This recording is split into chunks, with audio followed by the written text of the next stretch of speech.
And you know what? Then, at the very last, James's head appeared onto New York, and the head of the fire department and all of these guys were shocked. They called out, "Are they dangerous? And who are you? You are just a little boy, right? And are there any of them dangerous?"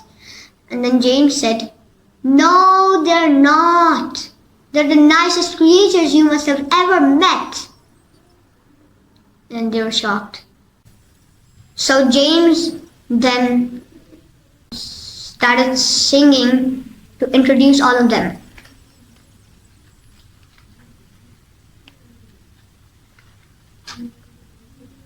"My friends, this is the centipede, and let me make it known. He is so sweet and gentle that although he's overgrown, the Queen of Spain again and again has summoned him by phone to babysit and sing and knit and be a chaperone. The nurses often all the royal children are alone." "Small wonder," said the fireman, "they're no longer on the throne." The earthworm, on the other hand, said James, beginning to expand, "is great for digging up the land and making old soils newer. Moreover, you should understand he would be absolutely grand for digging subway tunnels and for making you a sewer." The earthworm blushed and beamed with pride. Miss Spider clapped and cheered and cried, "Could any words be truer? And this grasshopper, ladies and gents, is a boon in millions and millions of ways. You have only to ask him to give you a tone, and he plays and he plays and he plays. As a toy for your children, he's perfectly sweet. There's nothing so good in the shops. You've only to tickle the soles of his feet, and he hops and he hops and he hops." "He can't be very fierce," exclaimed the head of all the cops. "And now, without excuse, I'd like to introduce this charming lover of simplicity. She is easy to install on your ceiling or your wall, and although this lacks a bit of eccentricity, it's really rather clever, for thereafter you will never have the slightest need for using electricity."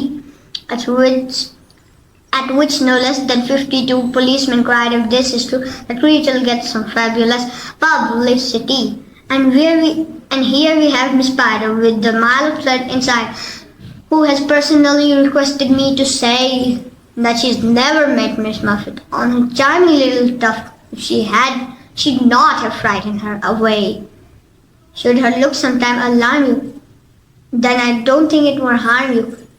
Should her look sometime alarm you, then I don't think it would harm you to repeat at least 100 times a day, I must never kill a spider. I must only help and guide her and invite her in the nursery to play."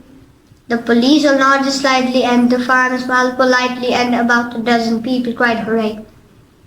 "And here's my darling ladybird, so beautiful, so kind, my greatest comfort since this trip began. She has 400 children, and she's left them all behind, but they're coming on the next beach of the can." The cops cried, "She is entrancing." All the firemen started dancing, and the crowd started cheering to a man. "And now the silkworm," James went on, "whose silk will bear comparison with all the greatest silks there are in Rome and Philadelphia. If you would search the whole world through, from Paraguay to Timbuktu, I don't think you would find one bit of silk that could compare with it.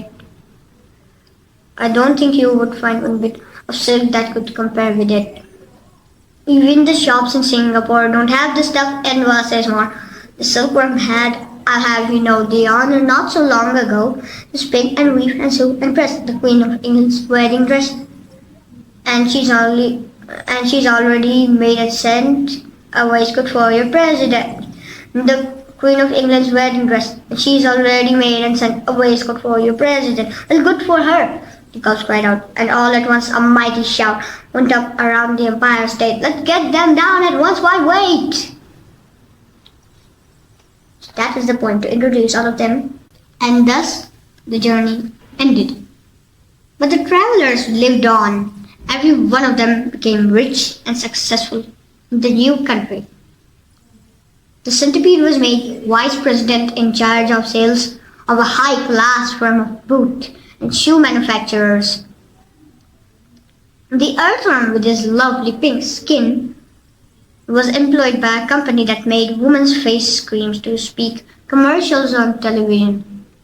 The silkworm and Miss Spider, after they had both been taught to make nylon thread instead of silk, set up a factory together and made ropes for tightrope walkers. The glowworm became the light inside the torch of the Statue of Liberty and thus saved the grateful city from having to pay a huge electricity bill every year. The old green grasshopper became a member of the New York Symphony Orchestra, where his playing was greatly admired. The ladybird, who had been haunted all her life by the fear that her house was on fire and her children all gone, married the head of the fire department and lived happily ever after. And as for the enormous peach stone, it was set up permanently in a place of honor in Central Park and became a famous monument. But it was not only a famous monument, it was also a famous house, and inside the famous house there lived a famous person, James Henry Trotter himself. And all you had to do any day of the week was to go and knock upon the door, and the door would always be open to you, and you would always be asked to come inside and see the famous room where James had first met his friends. And sometimes, if you're very lucky, you would find the old green grasshopper in there as well, resting peacefully in a chair before the fire, or perhaps it would be the ladybird who had dropped in for a cup of tea and a gossip, or the centipede to show off a new batch of particularly elegant boots that he had just acquired.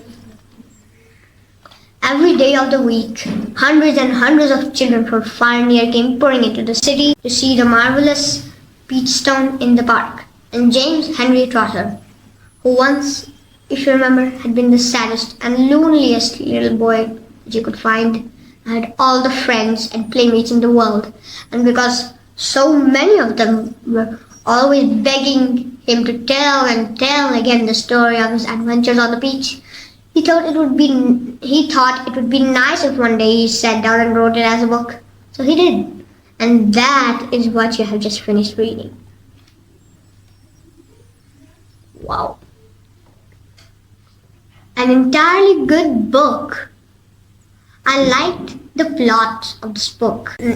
Like adventure, I like the adventure in here. You should also read it too, because I've not told you some things which are a little important. So if you get this book in your hand or you see it somewhere, quickly read it.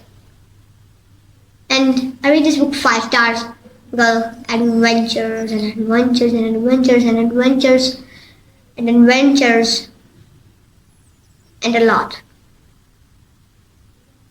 And I will try to give you more book reviews later on this channel. Not only that, but I will also try to go to more places to give you book reviews later on this channel. Allah Hafiz!